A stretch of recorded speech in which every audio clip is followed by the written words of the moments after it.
Good day, good day, good day. CRUCIAN Mahogany here, back with another video.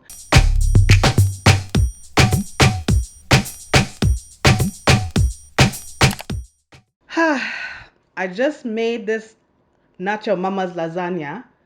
I know it might not look so appealing on the camera, but it tastes absolutely delicious. I had one taste after I make it. You should see that video before this one comes out. So go and check that recipe. It's not a recipe, it's just me cooking it. Go and check it out and try it. See if you like it. All right. But the reason we're here now, I'm going to eat while I talk to you about something that happened to me last year. Yeah, it was about actually May 1st, 2000 and like the end of April, beginning of May last year. Last year, I went to the motherland. I went to Africa. And I went for a month.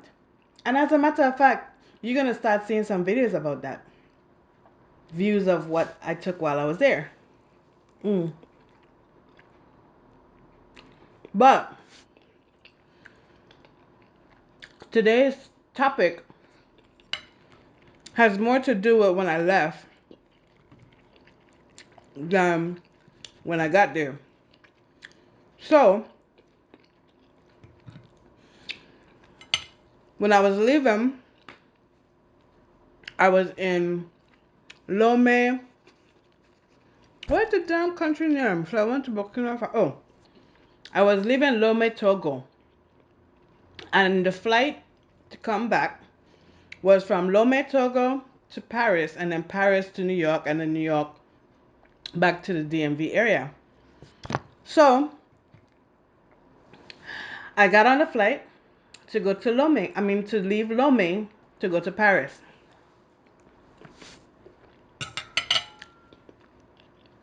I'm kind of far back in the plane.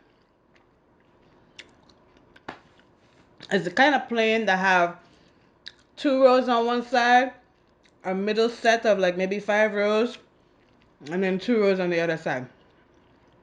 2 seats. So 2 seats, a middle row, and 2 seats. So I get on the plane now, and already the person who's sitting in the window seat is there, some bukra. He's sitting down there. He's talking to the people in the seat in front of him. There's 2 guys in the seat in front of him.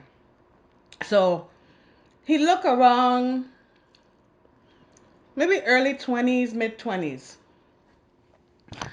So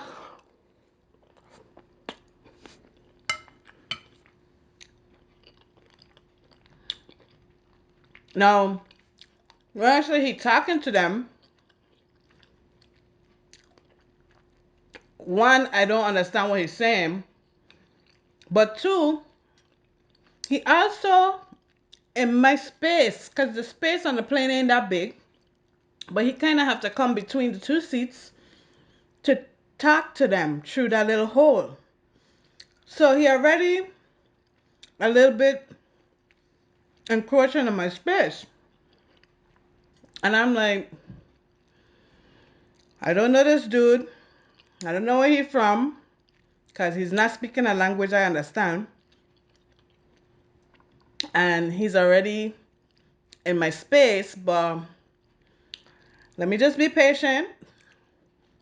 Flight ain't take off yet, you know? So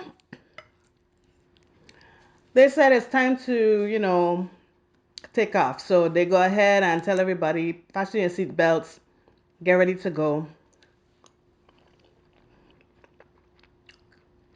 He's still talking to the people, but me, I already have a plan. I know this flight gonna be long, and I just need to go to sleep. At the end of the day, who cares what he do, right?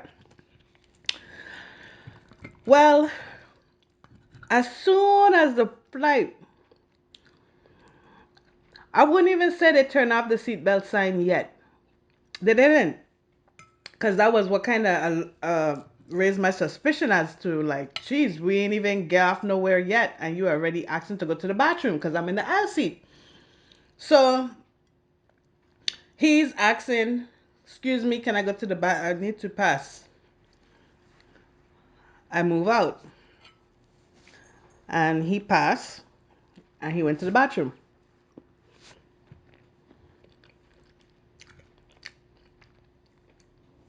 And he wasn't gone long. But what I noticed, when he come back, he smelled like cigarette smoke. Now, yes, I grew up in the 90s, 80s, and 90s when people could smoke on plane. But it's no longer the case. This dude went to the bathroom and smoked in the bathroom. I could smell it on him. So I'm like, this dude is one of those. He already got me feeling somehow. And now he's going to do strippiness. The plane just really take off. They ain't even turn off the fasten seatbelt sign yet. But he already starting stuff. So I don't know what kind of gangster he think he is, but apparently he feel he got some superpower. So a few minutes later now, I'm trying to make myself comfortable so I could go ahead and fall asleep. It's about a 5-hour flight to Paris. So I want to relax because I don't think I slept much, and then the trip from where I was in Lomé to the airport in itself was already a long trip. So I just want to sleep. Maybe 10 more minutes passed, and the dude said, excuse me again. Now, mind you, I was looking at him to see, like, is this dude on drugs? What is wrong with him? Maybe he was a little drinking or something, because I didn't smell it strong, but I think there was some, maybe because of his behavior. I just assumed this guy is on something.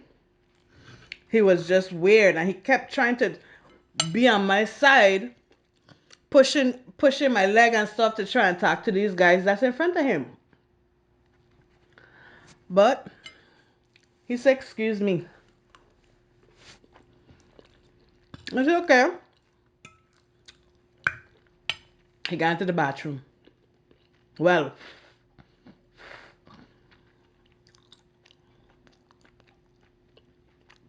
he got into the bathroom. This time he come back again. Cigarette smoke smelling strong on him. I said, this dude is nuts. But this time, guess what? One of the airline stewardess come running behind him. Sir, you are not supposed to smoke on the plane. Well, let me see if I could switch it up, because this is a plane to Paris. So they are talking like however they talk. I don't know how to talk like them. But she came behind him. She was telling him, you cannot smoke on plane.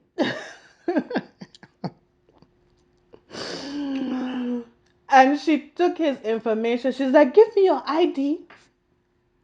Give me your ID and your boarding pass. And she took his information, and I was like, good. Good for him. And maybe now he gonna sit down and let me sleep.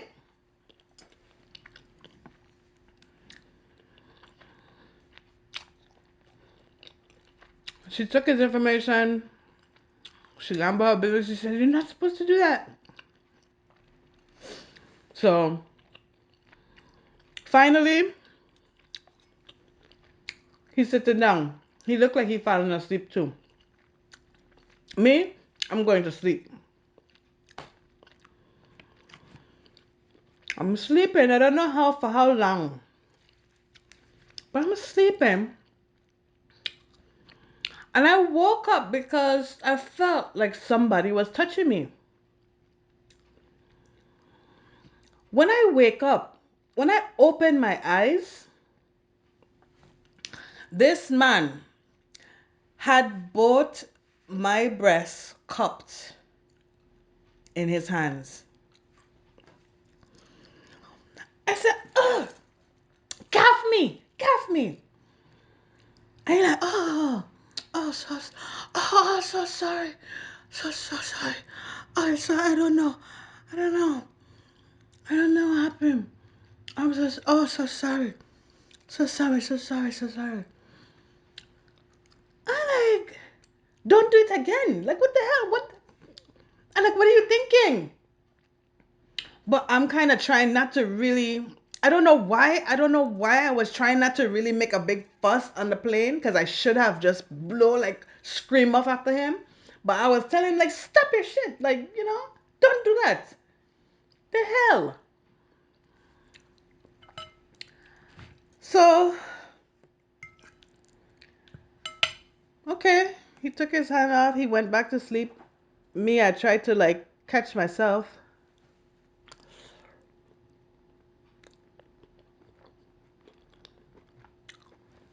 And eventually,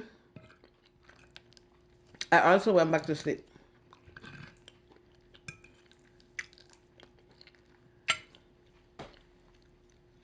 I don't know how long I was asleep before once again I was awakened to my breasts being cupped.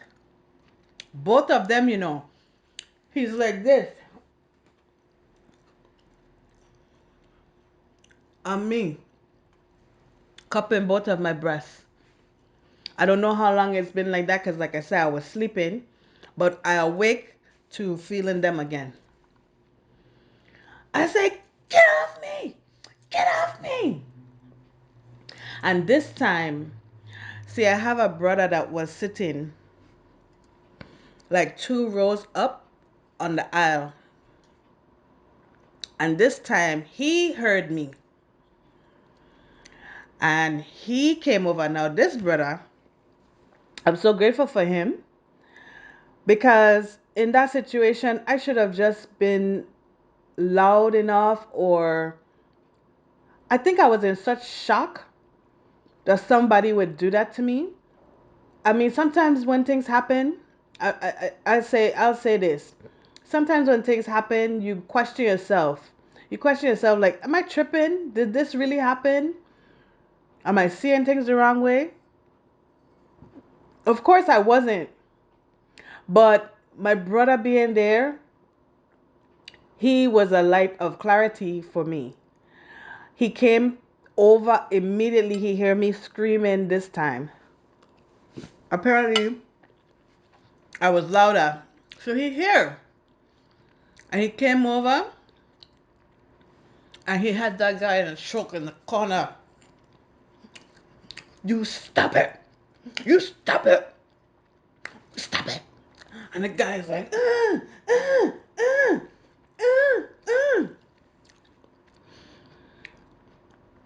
And you rough him up. He went back to his seat. And the guy is over there, like, doing, doing him like this. And then telling me, sorry, sorry, sorry.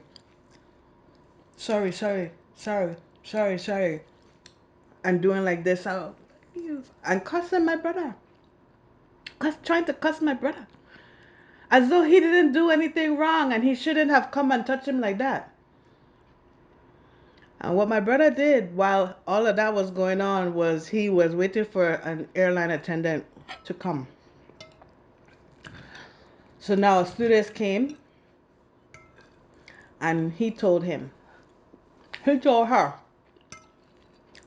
He told her what happened. So the stewardess came to me and she said, Ma'am, can you come with me to the back of... Can you come with me, please? Come with me, please. So I went with her.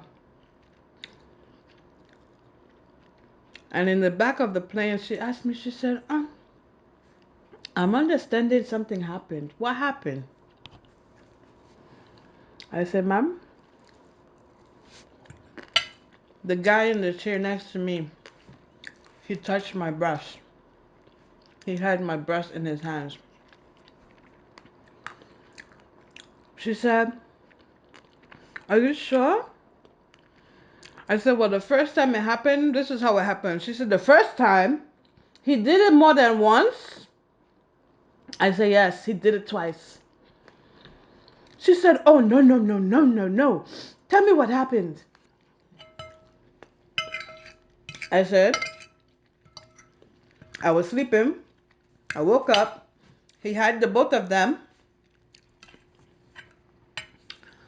I told him, stop it. Got him off of me. I went back to sleep. I woke up. He had both of them. She said, oh, this is unacceptable. Unacceptable. I'm going to call my supervisor. Oh, believe me, he is not getting away today. Believe me, he's not getting away today. I said, uh-huh. She said, ah. She called the other lady, the supervisor, the manager of, I guess, the stewardesses or whatever. She came to me and she relayed to her what happened. And her eyes were like, what? Oh, this is unacceptable. We are so sorry this has happened to you. She said, oh, he's not going home today. We don't know where he's changing flights to, but he's not going home today. She said, this is unacceptable behavior. He did it twice. She said, we're going to change your seat. And as soon as we land, we are calling the police now. We're going to make sure the police is there when we get there. He's not going home today.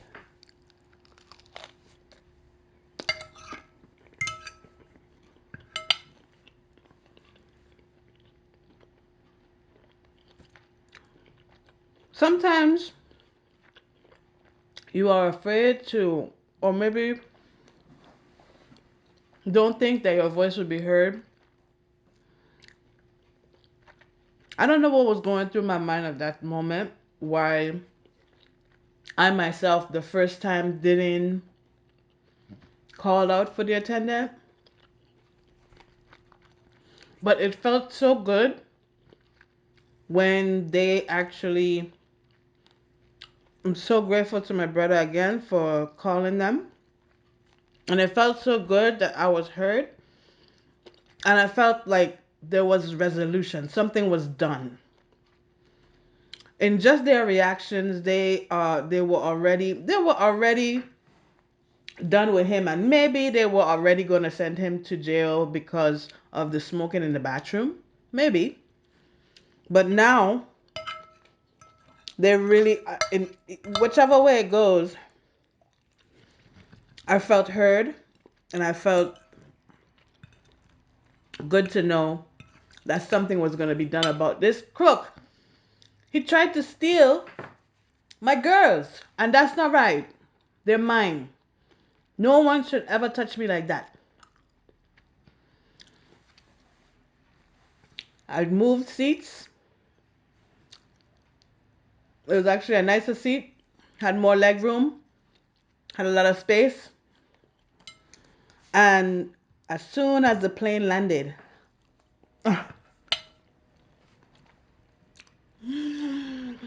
as soon as the plane landed, over the speakers, Captain said,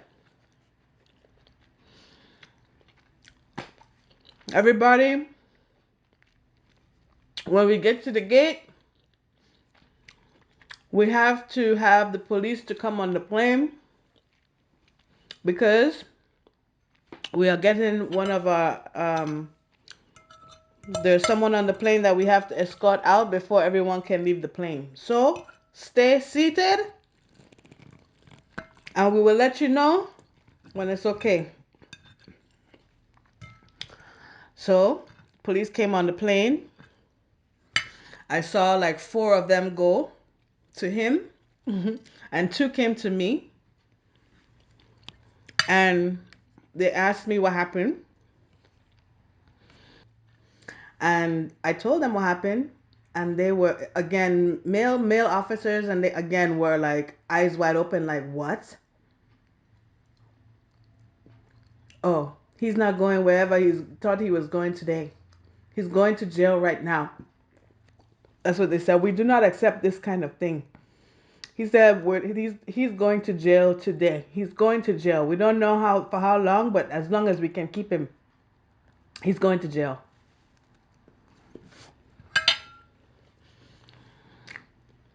From what I heard from my brother who was still sitting back there, he said the guy was even oblivious to why the police were on the plane. He must have didn't realize it was for him. And from what I hear now, the reason I'm telling this story, well, I probably would have come around to this story anyway, but I just saw that it's a common thing that's been happening lately, where men think that they can touch women on the plane. And I can't believe that this actually happened to me.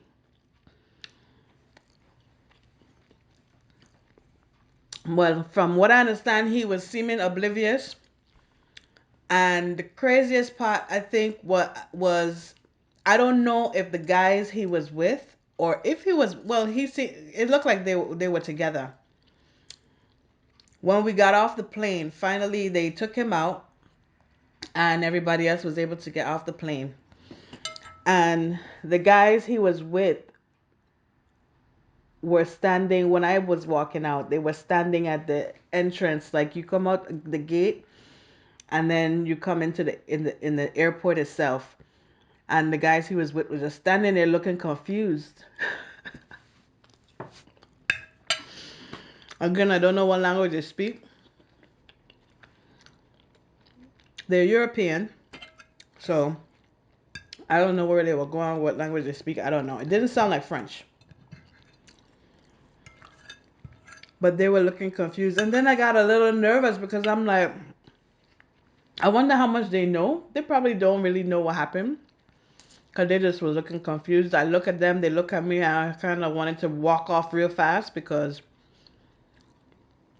I don't know what they're thinking. But yeah, he went to jail. hmm So ladies, be careful out here. People are doing some crazy stuff. He did it not once, but twice. And he wasn't afraid. I don't know how long he went to jail for. I don't know what happened, but the Parisian police officers took him away that day. By the way, you can see I'm enjoying. I enjoy this food, you know. Really good. Let me know if you like it when you make it too. Not your mama lasagna. Bye.